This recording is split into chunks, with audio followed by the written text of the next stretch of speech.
My dream pond is complete. All I gotta do is get some pea gravel for right there. Put my little spot down to bed up at. Pea gravel. Catfish right there.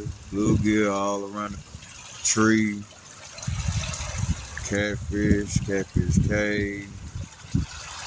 Got the flow going.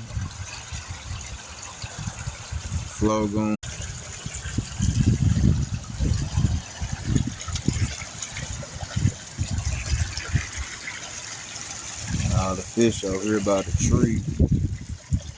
I might put another one over there. That's all that area. That's the feeding area.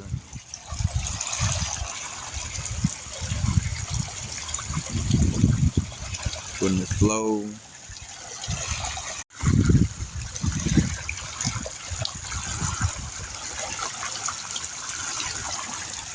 And now it's time for goldfish and core to go up here because it's empty now.